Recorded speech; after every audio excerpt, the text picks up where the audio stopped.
Hey, what's up, Golferos? Welcome back to Salud Golferos, the podcast. We're over here at Full Swing with my guest. He's a comedian, producer. I'm going to say philanthropist because you really like to put yourself out there and help sometimes. Phill Alvarez. Phil, welcome to the pod, man. What's up, Ralph? Good to see you, man. Thanks for having me. Thank you. Yeah, man. No, I'm excited to have you on. I've known you now for 5 months? 6 months, yeah, somewhere in there, yeah. Yeah. And I will say, man, a lot of people, when they run into us as far as the Golferos and stuff like that, they're definitely intrigued. They want to join, hang out, things like that. Dude, you dove in full seed. Like, you were like, dude, let's what can we do together? What can we collaborate on? So let's do it. I know I'm the only one drinking today, so salud to you on that. Salud. But yeah, man, you're really interesting to me because, you know, you're Latino, you're a comedian, you golf, and you do a plethora of other things. I'm also Indian. You're also part Indian, yeah. Also part Indian. Yeah. Mexican, as Mexican, like I like to say, yeah. This guy was a Mexican. But, you know, I thought it was really cool because, I don't know if you and I have ever talked about this, but I've always been really big into comedy. Like, at one point in my life when I was in middle school, I thought I was going to be a comedian. Okay. Just because I grew up watching George Lopez.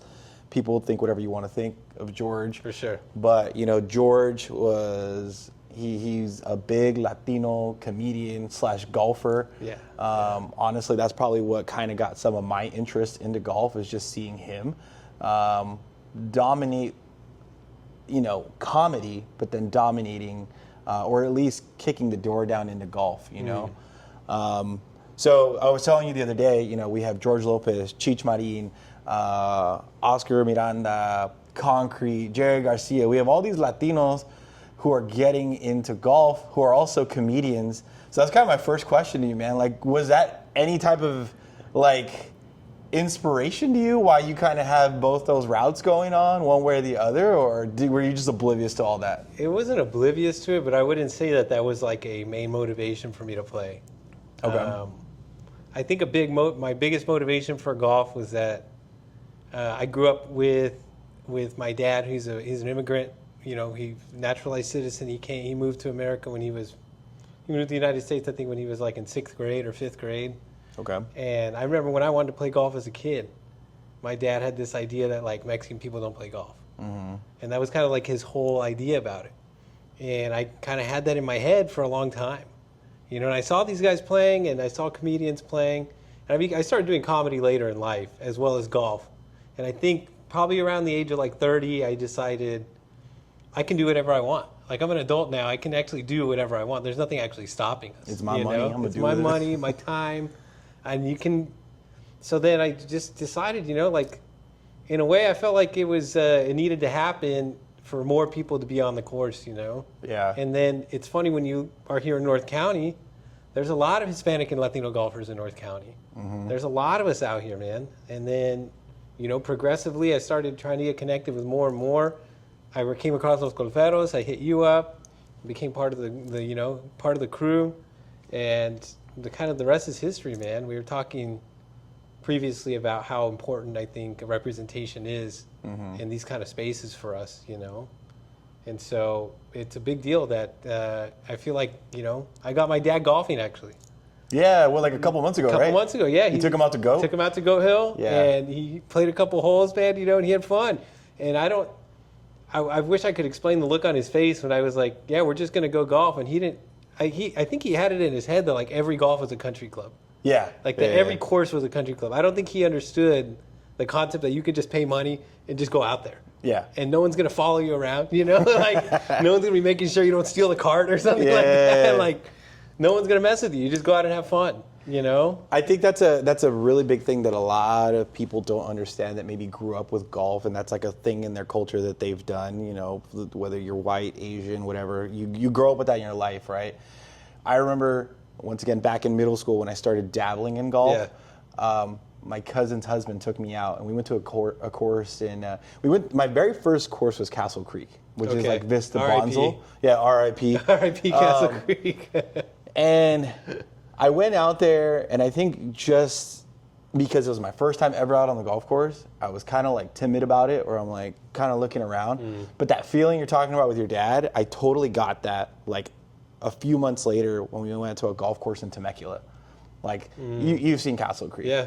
I've seen Castle Creek kind of at its quote-unquote peak, and it was a nice course. But he took me to this course in Temecula, and that was like, oh, I'm at a golf course. I'm at a nice golf course. Definitely. And I remember, like, just getting on the golf course. I remember we got on the cart, and then I was like, hey, like, we could just take these? And he's like, yeah, come on, like, let's go play. And then I'm, like, looking around. I'm just like, I was in jeans. Like, I was a middle school kid, so I don't think they really cared, but I was in jeans, and I was just like, I don't think I fit in here. Which is now why we're doing this, right? Like, we want to break down those barriers, like, get rid of those fears. You have the Goat Hills, you have the Emerald Isles, Oceanside Munis that are making it more and more open to people just come play. Like, be who you are and come play. So I love that your dad had that same thing. Like, as a grown man, he's thinking like how a 14-year-old was thinking on the golf course. He just had this. I remember, I'll never forget the look at him. He kept looking around, dude. Like, it's someone gonna come after us? Yeah, it's like, interesting, dude, we're man. just hanging out. We can just do what we want, Yeah. He had a beer. He was hanging out. It was cool, But it comes full circle. Yeah. A lot of times, Did you get that feeling, like almost like a satisfaction getting your dad out there?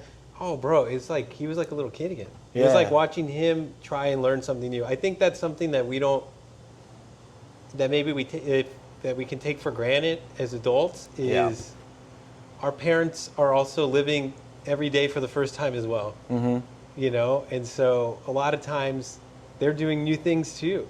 Yeah. And there's always like, I always say you have like, there's like two big realizations in life. Is like once when you figure out like Santa isn't real, and the second time when you realize, oh, my parents are a human being.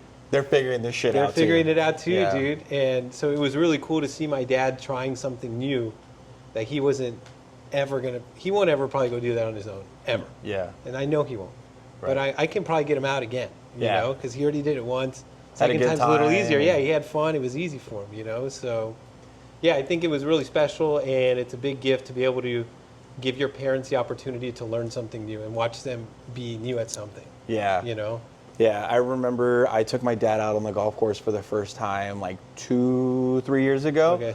And we went to formerly St. Mark, now Links at the Lake House. Yeah. And we get out there and we hop on the carts. It was him, my brother, and I. So it was just the three of us. So just like father-son's time. For sure, yeah. Grabbed some beers, grabbed on the carts, and we just started going. And my brother's not the greatest golfer, and my dad wasn't there to golf. He was like, I just want to hang out with my boys. So I was really the only one playing. So it was like I had my own mini gallery. I had my brother and my dad, and I was just swinging away.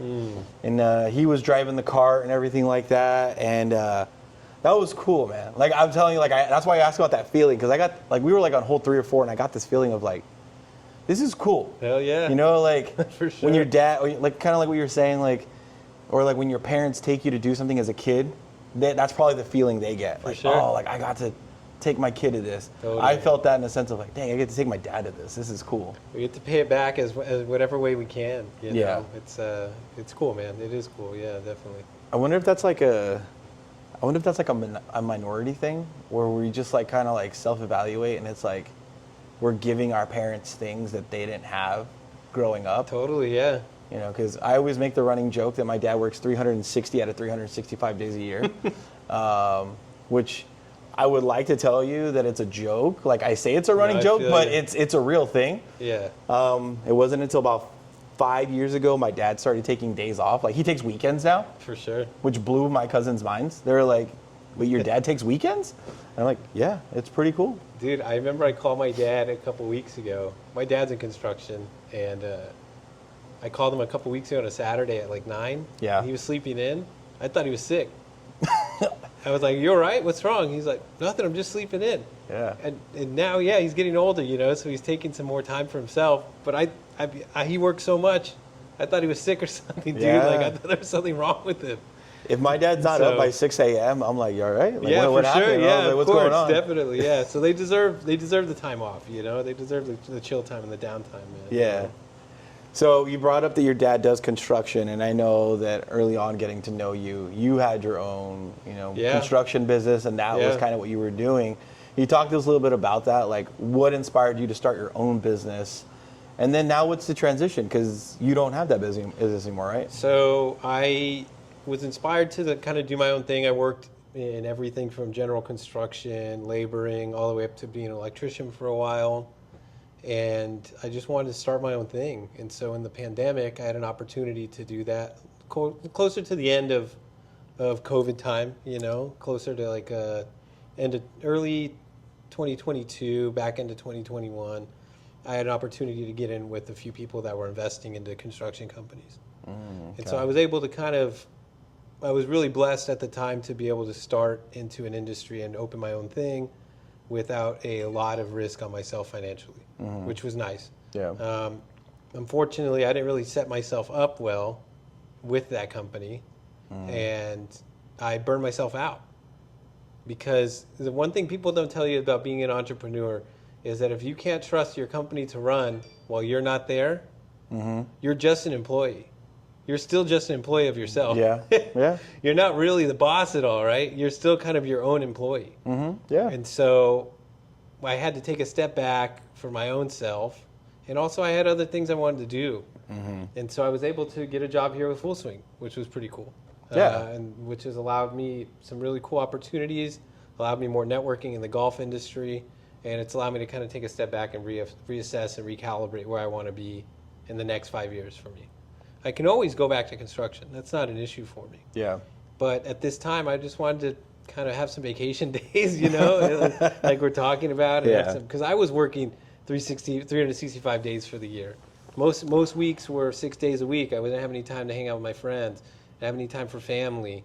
And it was just to a place where I was like, I know I can do this again. I know I can scale a company, but I didn't do it the right way this time. Yeah.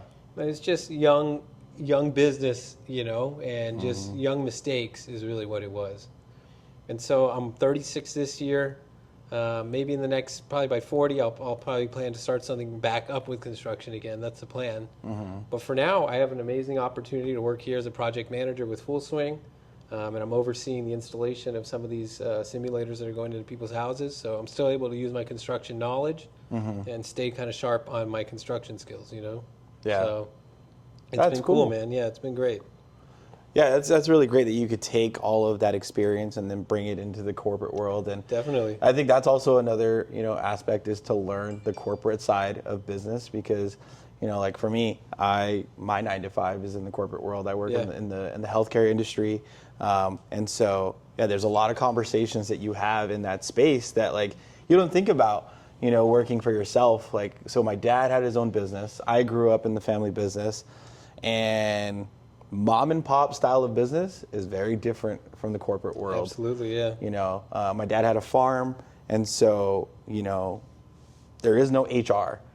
So he'd be chewing out an employee like one day, and then the next day they're having beers out in the field, which I love, and I'm all about that lifestyle. But then definitely there's that other side with like the corporate world. You got to, make sure that you're professional, Absolutely. understanding etiquette, things like that. So, definitely two sides to that coin for sure. Two totally different sides of that coin, okay? I was nervous when I started working here. Yeah? Because I was like, I have I talk like a comic a lot of times, especially like a lot of the people I was hanging out with are comedians, and the way we talk to each other is not corporate HR talk at all. We talk a lot of shit to each other. We talk a lot of smack. We have dark jokes, dark humor about life.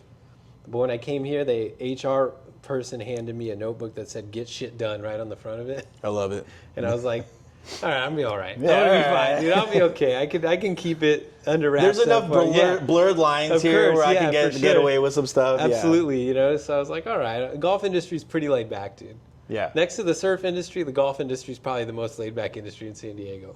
I respect that. Like for sure. Yeah. You know. No, that's good. Yeah, in the healthcare industry, it's a little bit different. Yeah, I'm just like, definitely. Yeah. So I personally, it's funny because right outside this building, as I was telling you, my first Right job up the is jump street. on the hill. I used to Yeah. work right up on this hill right here that overlooked the crossings. And so Torture. At least I can't see the course. yeah, it's true. Yeah, I hadn't dove back into golf yet. Okay. So it didn't torture me as bad, but I'd be like, oh, that's a nice golf course over there. Definitely, yeah. But yeah, I was at a place where it was very corporate, very like a lot of red tape, and I was just like, I had to be mindful of like California law, Florida law, Texas law. Like I had to understand all sorts of payroll and stuff like across the country. And then my current company, you know, still we're mindful of the laws and everything like that, and it's a well-ran business, but definitely there's a lot more of like a startup feel to it, so it's a lot more relaxed. So I'm like, okay, like I'm not completely under the microscope. If I mess something up, I know like legal's not going to come get me. Like, what the fuck did you do? I'm curious, dude, about something. Yeah. What's like the next 5-year vision for Los Golferos? Dang, that's a deep question. We get that from time to time. Honestly, like from a business perspective, like we just want to continue to grow, right? Yeah. Like how we're the type of business where we think strategically. Raul, he is a VP of sales with his company. Yeah. You know, I'm a manager over at my company, and so you know, I'm still trying to grow my career. Totally.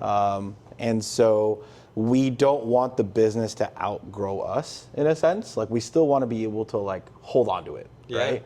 So sometimes a lot of people are like, hey, like why don't you get into golf shops? Why don't you do this? Why don't you do that? And we're open to the idea, but we don't jump in with our eyes closed. We're very much like, okay, like what's the investment going to look like? What's the time investment going to look like? And then if it makes sense to us, we move and we grow. Totally. So yeah, to answer that question, as far as like 5 years from now, I would just love to still be doing this. Okay. Honestly, like I just want to continue to meet people and network. Honestly, I get so much pleasure and enjoyment out of just getting to meet people and making an impact on their lives. All right. That's my personal take on it. The rest of the guys, they have their own version, different things that they get from it as well. Like one of the examples I can give is, you know, I think you came in right after we finished the Golferos League last year. Right after. I was coming in right before the Orale tournament. Yeah. And then right at the benefit for Omar's nephew. Okay, yeah. So like I was running a league down here. Okay. So every month I was running a golf tournament. That was killer. Like you could ask my wife, I'd be like stressed out some nights, like these fuckers haven't sent me their money. Well, I saw what we did at the Vineyard. Yeah. I mean, that was just 40 guys. I was just 40 guys. Yeah. And so, yeah, so like my card's on the line and I'm just like, hey, like you guys need to show up and stuff like that. So it's very stressful, but I will say that the last event that we did over at Emerald Isle, not Orale, there was another one at Emerald Isle. I was one of the last groups to come in. I'm usually the last one to come in because I pick up the markers and all that stuff. And I come in and I just see all the guys hanging out. And we do the prizes and I say thank you to everyone for being there and stuff like that. You know, normal heartfelt spiel. Yeah. But obviously, like, I give it a lot. So I'm just like, okay.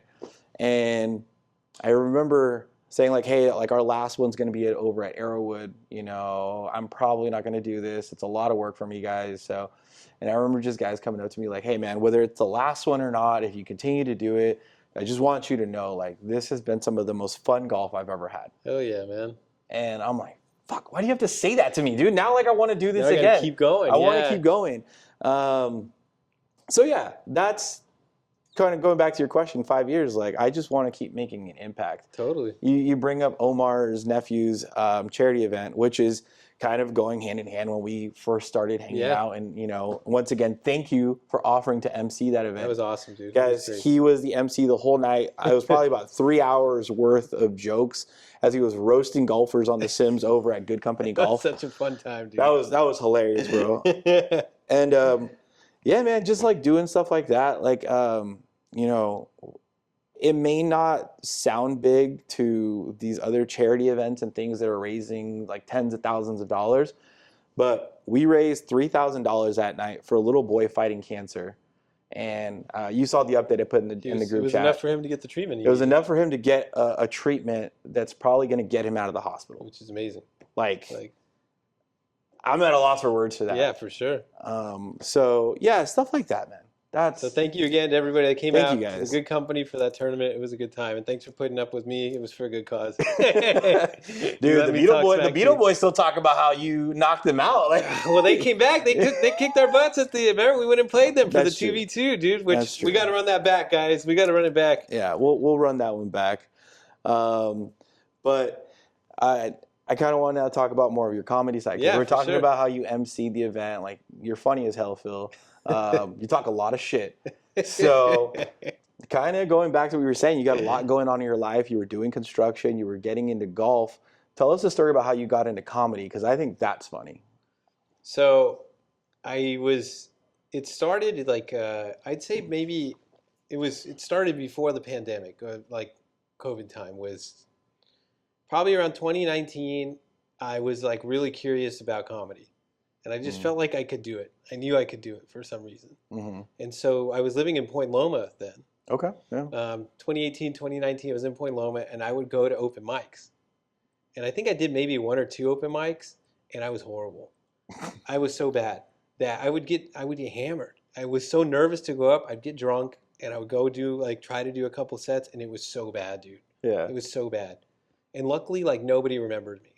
It was okay. It was so bad, it was immemorable, though. And so I remember probably around 2021, I was in Leucadia. I moved, at this point, I'm already living in Carlsbad. I'm living with an ex-girlfriend of mine. And I was walking around Leucadia with a buddy of mine. It was at the Bing Surf Shop.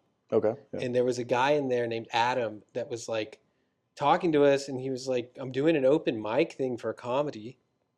And, I was like, I'll do it. And he was like, do you do comedy? I was like, no. What's the time difference between the night you bombed and then this? Probably 2 years, 3 years. Okay. So there's a huge gap. Yeah, I did it twice. Okay. And it was just down the street from my house. Yeah. And back then I was partying hard. I used to party pretty damn hard in my late 20s. Okay. Most of my 20s. As most of us do. Yeah. Most of my 20s. And so I did enough for everybody that's never partied. I did enough for you. Just so you know. That's why you don't have to do it. But the amount of being pent up in the house, nobody was going outside. There was nowhere to go. In the middle of the pandemic. I was willing to do whatever to go out. And so I did this comedy open mic. And the first night I went up, I think I did 8 minutes. And I had the video. It was fun. I look back, it was not good still, but it was people were laughing. They were having fun. And I realized, I think if I sit down and write, I could do this. Yeah. And so this dude had this. Wait, so you didn't write for that? No, I just went in riffed for 8 minutes, just talking ballsy, about my nothing. guy. That's ballsy. It was all over the place. There was no real structure to any of the jokes. I maybe had half of a punchline somewhere in the middle of it. Okay. And so, but it was I knew I had charisma on stage, and I knew I could make this work if I wrote a little more. Yeah. And so I went home and I started writing all that week because the dude was doing it every Thursday. And so I went back every single Thursday for a month and a half. And then about 2 months into it, there was the comedy clubs were opening back up. And so I started doing the open mics down there, and I went through the worst slump. Dang. I went through the worst slump because you got I had this false ego. I got the yips of comedy, dude. I had this false ego built up because I was going and performing in front of the same people for 2 months. Oh, and so they were just stoked to see me every week. Yeah. And they were laughing at pretty much whatever I said. They were a good crowd. They were a great hot crowd, dude. But then when I went in front of a real comedy club and a real crowd, I didn't know what to do with them. Dang. And so I had to relearn. You have to learn comedy, dude. That's the thing that people don't tell you enough about. It's you can be naturally funny and you can naturally get up on stage and do all right, but you have to learn the game of comedy. And you got to learn how to be comfortable on stage. And when you start getting nervous on stage, I've had bombs where you're sweating, dude. You're sweating on stage. Your throat goes dry. Your lips go dry. Damn. You don't know what to say, and you just keep talking. 10 seconds feels like an hour. It feels like forever, dude. I've had 3-minute sets at these because sometimes open mics, that's the other thing. is like 3 minutes, 5 minutes. Yeah. And 5 minutes when you're first starting out is a long time. Mm-hmm. 3 minutes is still a long time. There was a time when I remember I was like, I don't know if I'm ever going to have 3 minutes of jokes. Yeah. And now I'm doing 10 to 15 minutes on a regular basis and switching up jokes and doing things different every time, you know? Mm-hmm. But I'll just never forget, dude, the way that you figure when you start feeling like you're getting comfortable on stage, it's kind of like golf. Comedy and golf for me are very similar because it's right when you start getting the hang of it, you forget everything the next time you go up. Yeah. It's just like losing your swing sometimes, right? Yeah. Yep. You'll get in a groove and then you bomb so hard that you're like, do I even know what I'm doing anymore up here? Mm-hmm. Have I ever even done comedy before? There are nights when you drive home with no music. No. Just the only Then, like, sound after is a the game, blinker. you're just like, Yes. yeah. Or like when you used to get in trouble with your parents and they pick you up somewhere and the only sound is the blinker in the car. Yeah. That's what it felt like, dude, when you're driving home. You're like, there's a cliff right here. I could just do this real quick. Like, Gosh, bro. You're like, but then, you know, you get over it. You get over it. You go back, you do it again, and you figure it out, you know, and it's just repetition. It's just Yeah. all about repetition, man. I mean, obviously, there's some people that are never going to get it. There's some people that are going to be like me. Like I've been, you know, I don't know that I'll ever be like an extremely famous comic, Mm-hmm. but I know I'm comfortable to go up in front of almost any crowd and just do comedy now, Yeah. which is fun. You know, I'm producing comedy now with Don't Tell Comedy. I'm performing quite a few times a week now. It's fun, you know. It's become a really great outlet for me and a good outlet of art for me. Mm-hmm. The only way I can like really explain comedy to people, and maybe if you're a musician, this will make sense to you. Imagine learning an instrument, or let's say you're learning golf, right? Mm-hmm. Imagine the only time you get to practice is like 2 or 3 times a week in front of an entire crowd for 3 minutes at a time. Yep. Yeah. So How long do you think it's going to take you to get the hang of it? You know, Yeah. you got to keep going back. You know, imagine going to the range, and then you have a gallery behind you every time, Yeah. and you only get to hit for 3 minutes. That's And intense, that's man. it. Yeah. And then No, you got to that's a go lot of tomorrow. pressure. Then you come back tomorrow or next week. Yeah.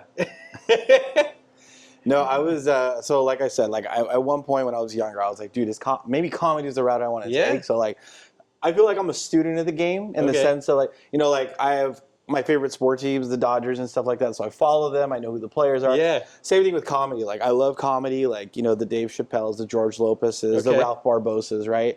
And so I don't just listen to their sets. I'll listen to their interviews. I love listening to their interviews and love getting into their heads. So like, I was listening to Dave Chappelle one time, and he was like, open mics to this day are like gyms. I go to the gym, I work out because my comedy is my muscle, and I need to keep that muscle strong. And so, like, yeah, because I used to think, like, at first, we're like, oh, you work the clubs, then you get to, like, the big stages, the amphitheaters and stuff like that, right? If that's, like, the progress you want to take. Yeah. But no, like, Dave, like, will still go to the comedy club on, like, a Wednesday night and do 20 minutes.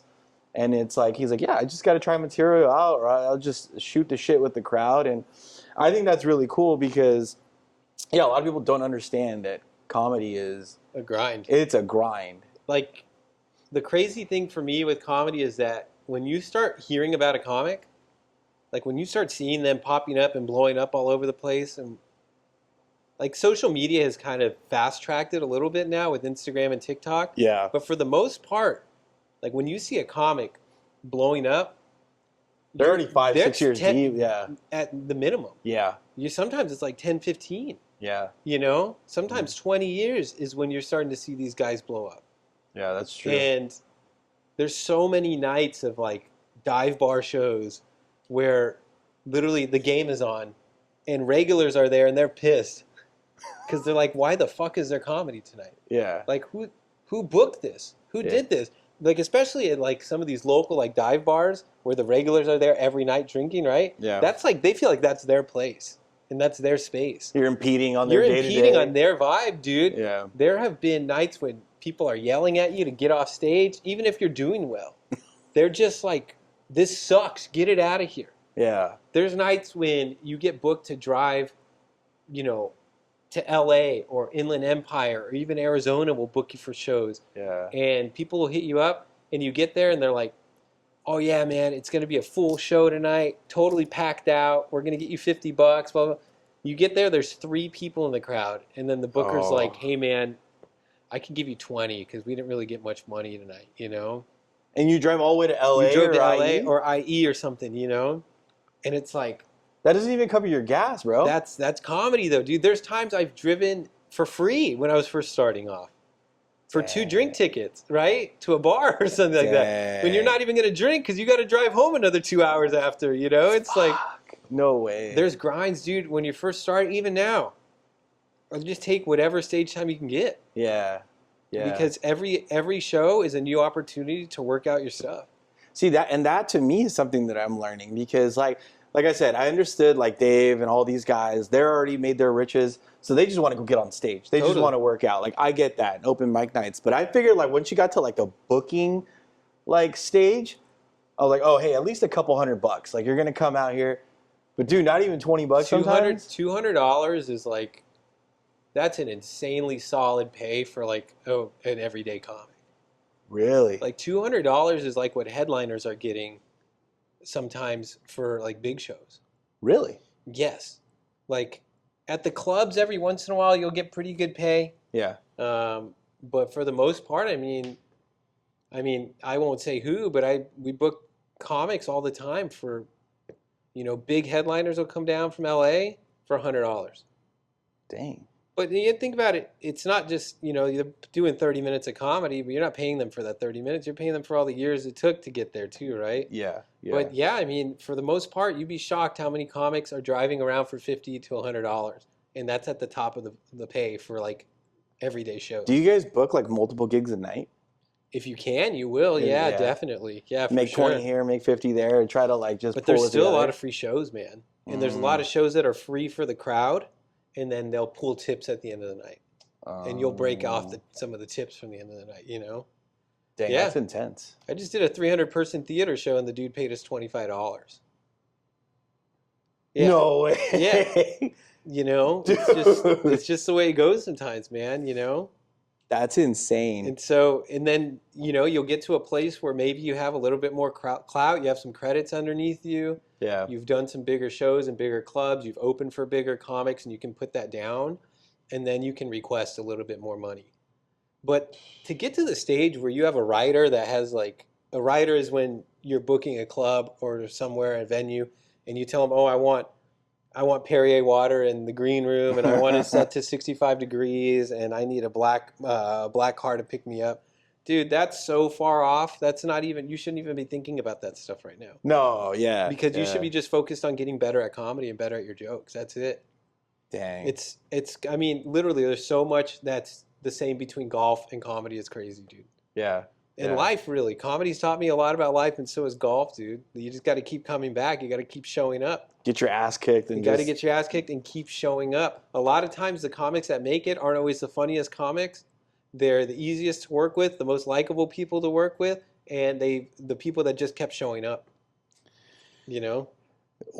So you kind of sparked a question there, and I was kind of thinking about it as you were talking about the grind and stuff. So like I recently heard Ralph Barbosa talking about this. He was talking about how like there's another comedian, I didn't get his full name, but it's Jaime.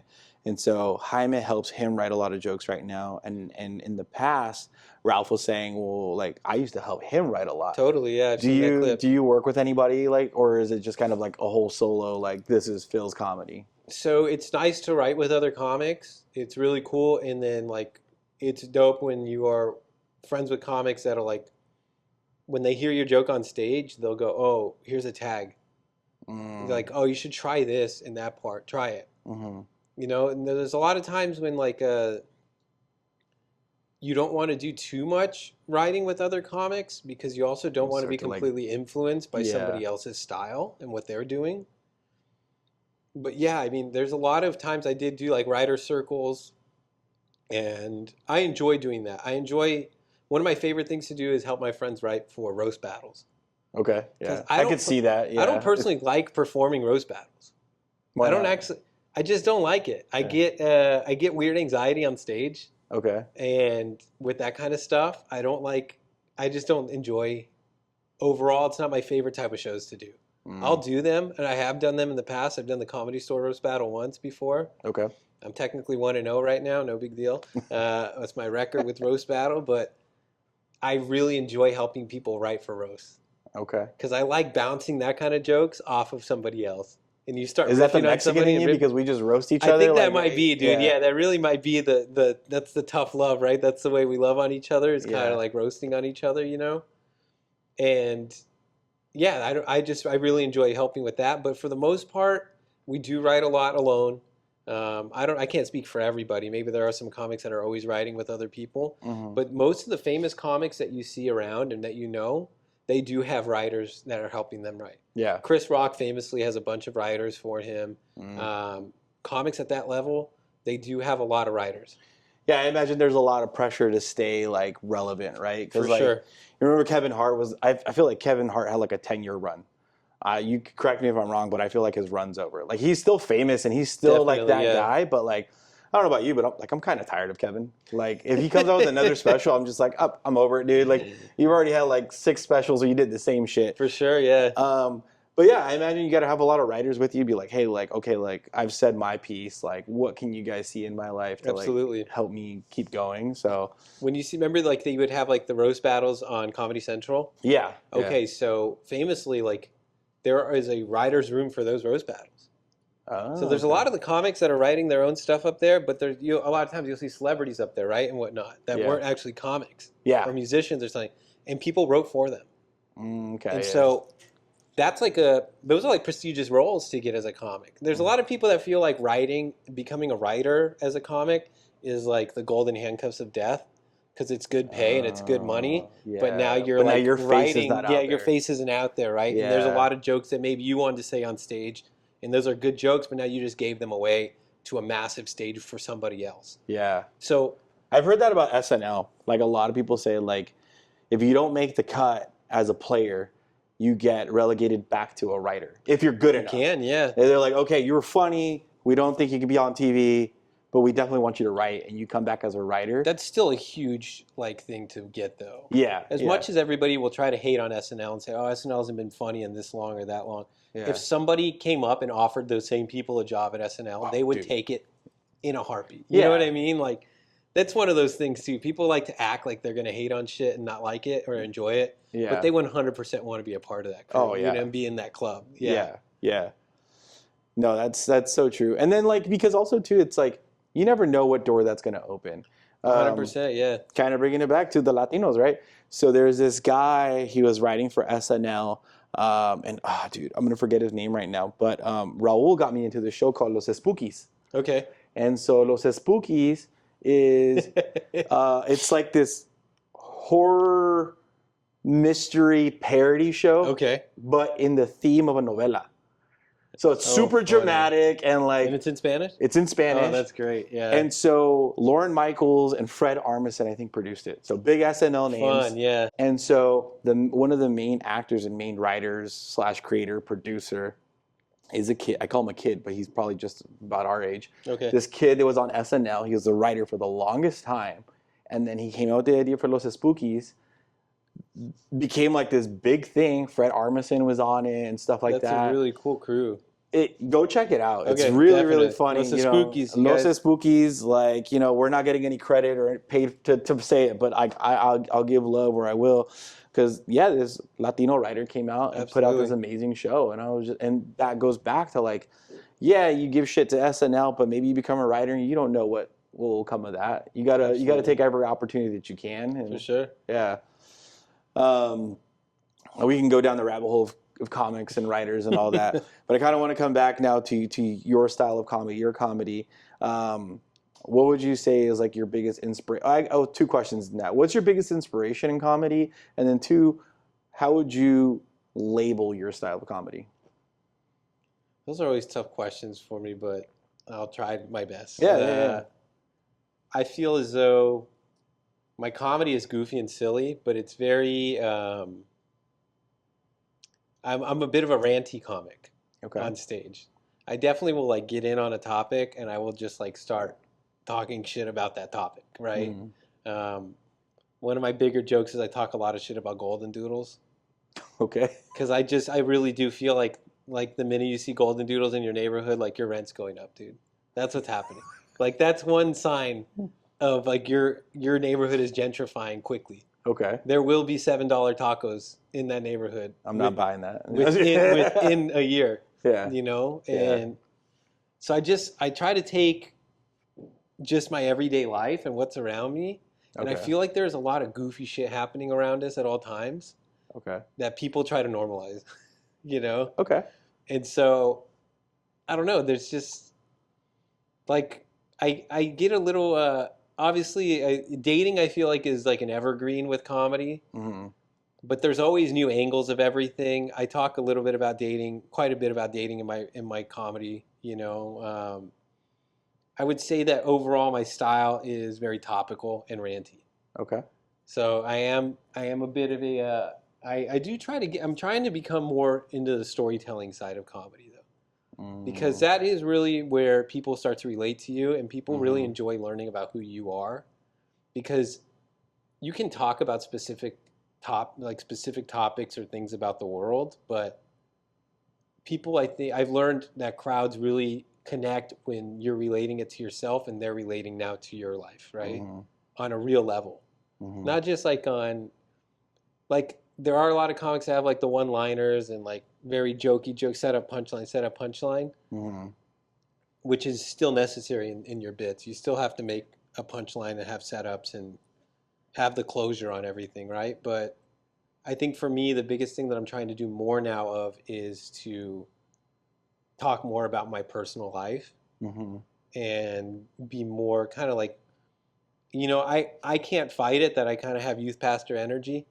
I kind of got that a little bit until you talk to me. Okay. And then, so like, I've been riffing on that a little bit more and talking about that is like, I kind of have a nerdy youth pastor energy. I get that. You know, I got glasses. I don't sound very Mexican. If you have me on the phone, you're not going to guess that I'm Mexican, dude. You know what I mean? Like, it's not going to happen. And I get that. And that's fine. So I talk about that a lot more lately, you know, about how kind of growing up in between two cultures and growing up in San Diego for most of my life became very whitewashed that way. I grew up in Poway, you know? Oh, yeah. So it's like I was the only Mexican kid in my whole entire school. Oh, dang. Until I moved away from Poway. Then I moved to El Centro. Yeah. Where I'm the only Mexican kid who doesn't speak Spanish in the entire school now. Like, you want to talk about culture shock, dude. Dang. You know? And you're a No Sabo kid? I'm a No Sabo kid, dude, Dang. unfortunately, you know? No hate to the No Sabo The kids. amount of times that are pinche pocho, you know what I mean? The amount of times I heard that in my life, dude, is insane. That's funny because I don't want to say funny, but it's crazy to think because I was actually just talking to somebody today about that. So this person was talking to me about, you know, unifying the Latino community in golf, right? Yeah. Like we have all these different golf brands, you know. I give love to Backline Bullies, to Buena Gente, Raza Golf, all these. I'm missing a whole bunch of other brands out there, people that we've interacted with, we've collaborated with, and that we have a lot of fun supporting. But the question I got today is like, how do we unify the entire Latino community? And I'm like, that is so hard because Hercules, shout out Hercules, he was talking about how do we do it in golf? And I countered the question with, you have to think back to just how we are as just an actual community. You have guys like you. You're multiracial. You're not just Mexican, but you know, you have some Sikh background. I'm part Filipino. You know, you have some half white, half Mexican, So you're half island black, Mexican half Mexican. and real Mexican. There's a lot, right? But now you even start branching out from that. You grew up in Poway, right? You're a quote unquote No Sabo kid. Yeah. I grew up on a ranch, but I lost a little bit of my Spanish. So if I try to communicate with somebody from Mexico, maybe they consider me a pocho, right?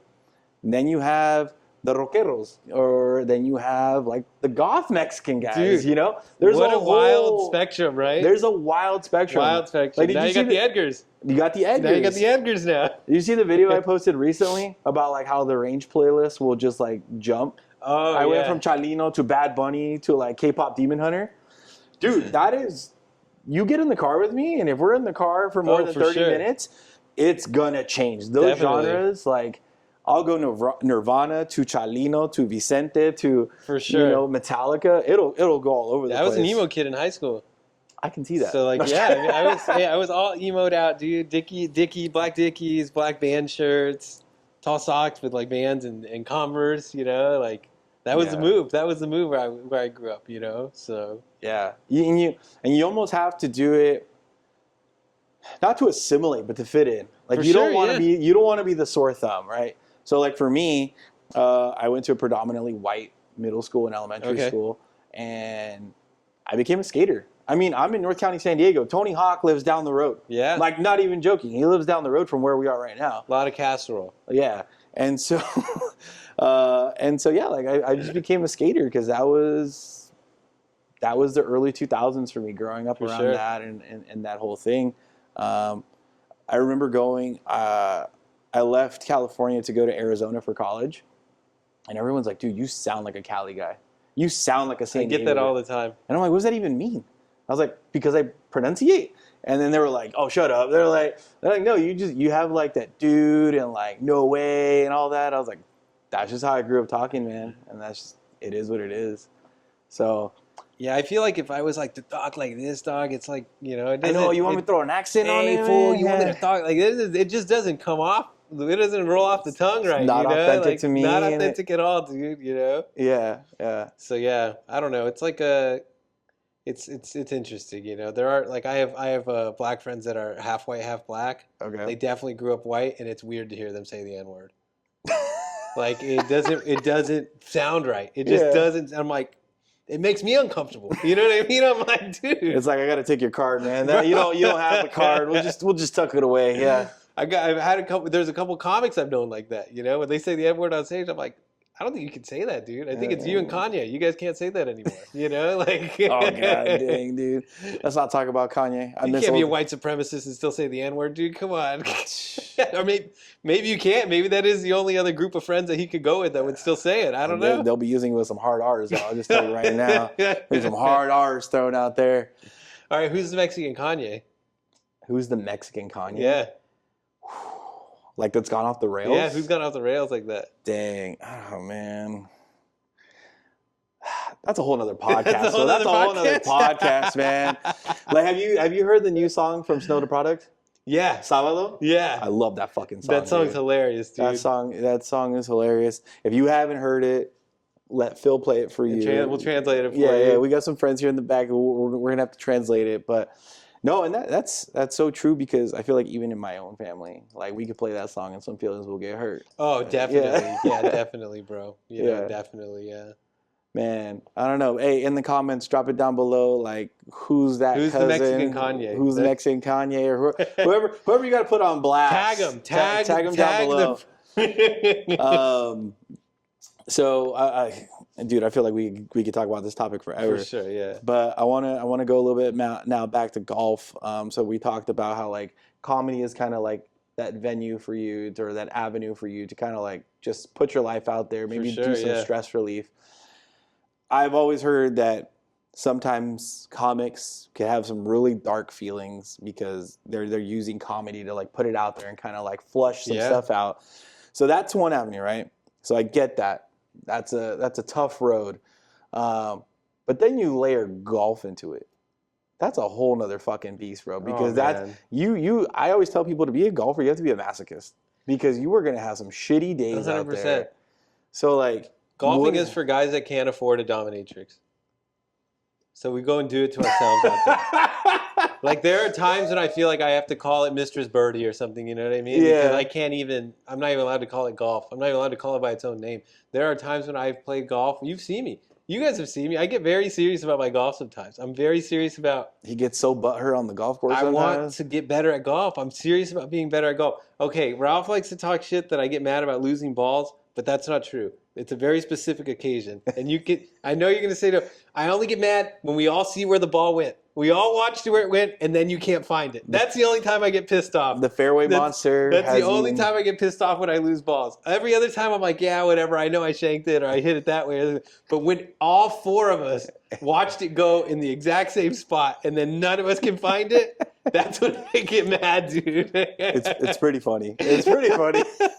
Do you put that in your sets? No, I don't talk about golf in my sets. You need to put it in your sets, man. I should. I want to do it somehow. I don't know. I just don't feel like, for me, golf is fun, but it's not funny. Okay. So that's where my question was leading to. So like I was said, like to be a golfer, you kind of have to be a masochist. You have to be able to take the beatings and stuff like that. For sure. What is it that you get out of golf? Because you're grinding in comedy, and I get you're venting in a way that way. And for a lot of us, we say that golf lets us vent out. For sure. But obviously, like there's gonna be the tough moments. What do you get out of golf? I get a lot of like golf is really, as much as you want to act like you're. Sometimes we'll have little tournaments, little CTPs, longest drive on holes, whatever, right, against ourselves. Yeah. But golf is really like the ultimate game against yourself. And that's what I love, is that you're only going to get better by actually practicing, focusing on your swing. Golf makes me very present in my life. And I feel like golf is actually, crazy enough, has made me more patient in other avenues of my life. Okay. Like, I feel like golf has shown me that you can do hard things and still show up. And even if things don't go well, you can always come back tomorrow and do it again. You know, golf is really, and golf has given me a lot of new friends, dude. Yeah. Like, I've made so many new friends and new contact. We're going to have, I think 6 or 7 guys, maybe 8 guys here tonight. Yeah. From all different places that I've met guys from golf. You know some of them, but there's a couple guys you don't know, but I've met them all through golf. Yeah. And we're all here going to hang out. We're going to hit some balls here in a little bit. We got the game on. We're going to chill out. And, dude, this is like, it's going to be a good time. I know, 1-1 right now. I know. We're watching the Phillies-Dodgers game over here behind us. Let's go. Ralph is a Dodgers fan, unfortunately. Golf brings Dodgers and Padres fans together, man. I mean, look at that. That's a pretty big deal right there, dude, you know?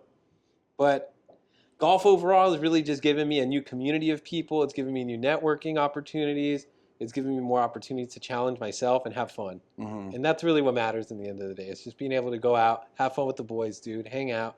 And I've also, I played with some girls here and there too, and they're a lot of fun too, dude. Yeah. It's not just guy friends that I've made. I've made friends all across the board, man, you know? So for me, what golf has given me the most is probably just a sense of community and a sense of challenge for myself on a regular basis, you know? I love that. And it's a place to unplug. Like I go, a lot of times what I like to do at least once a week, I try to go and get 9 holes in before work once a week. And I'll be the first guy in the course at 6 a.m. sometimes. Yeah. And man, if you've never done a first light tee time by yourself, a solo round, I challenge everybody to go do that. Yes. It's one of the nicest ways to start your day. Even if you don't play well, you still had fun and you got out there. There's no one on your butt. You're walking the course first. There's nothing cooler for me on a course than being the first footsteps on the fairway that day. Yeah. Other than the greenskeepers, you're the first person on the course that day. It's cool, dude. It's a fun sometimes feeling. You're with the greenskeeper. Sometimes you're with them, yeah. I've literally played at like a first tee time, and the greenskeeper is like fighting to stay ahead of us to change the holes. Yeah. He's like, oh fuck. He's like moving them around, and I'm like, don't change that one. Don't put it over there. Yeah, definitely. Like, Sometimes they're pissed about it. Yeah, I've definitely gotten some like, oh, dude, you didn't need to do that to me. You know what I mean? Like, yeah. I remember one time we were playing, and he was right ahead of us, and I think we were at the turn. It was literally like a turn. So the next green was like right over here to our right as we were finishing up, and the pin I think was like in the middle of the green. And then he decided to move it to like the second tier with like a false front. And I was like, really, bro? Like, just leave it where it was. That was fine. Now you're going to make it that much harder. So, yeah, it's always kind of funny watch them change the pins. But it's been really fun talking, Phil. I think that there's a lot we probably have to run it back and do like another episode. We can definitely do another talk more about comedy, talk more about golf. But just let the people know, man. Like, what do you got going on? Where's your next show going to be? Where can they find your events? Yeah, Don't Tell Comedy. I do quite a few shows with them. My Instagram is Happy Fillmore, Happy_Fillmore with my name. We'll put it right here. Yeah, we'll put it down there. I post. I need to get better about posting my comedy. I'll say that. So this is going to be my challenge. I'm going to start posting more clips and posting more dates about where I am. Okay. And so I usually post in my stories the shows for the week. So you can follow me, come check me out, send me a DM. I'll hit you up with the dates. I always love to have people out to Don't Tell Comedy. If you don't know what Don't Tell Comedy is, it's speakeasy pop-up comedy shows. So you'll buy the tickets. It'll show you the neighborhood, but you don't know the venue till the morning of. Oh. So you'll buy the tickets and you'll get an email, and you don't know the lineup either. Okay. So you just show up to have a good time. We book some of the greatest comics in town, in the nation, dude. They are touring comics from LA, from all over the United States. They come in, and they're some of the biggest names that are up and coming comics right now. It's the comics what I'm talking about. Like when you hear about them, they're 10 years in. These guys are like on that back end of 10 years. They're ready to pop right now. Oh, hell yeah. And so there's some really great comics. Check us out on YouTube, Don't Tell Comedy. Other than that, yeah, you can check me out on Instagram. I post some goofy reels every once in a while. Sometimes they get some hate, but that's okay. Yeah. That's what we'll have to bring you back for. We'll We'll have have to to bring talk it back. about those posts. Talk man. about the ice reels that I posted. Yeah, Some- definitely. Yeah, the crazy some- DMs I get. Some death threats being sent. Dude, that That's- was wild. Yeah, gosh. yeah. That's Heck yeah. America, baby. Oh. That's America for you. Oh man, that's once again that's a whole nother podcast for us, dude. man. Dang. Well, dude, Phil, it's been fun, man. Good, man. Thanks for being having on the me. pod. Thanks for having me with Los Golferos, dude. It's been a pleasure. So, Heck yeah, man. A lot of fun. All right, guys. As always, Salud Golferos. peace out.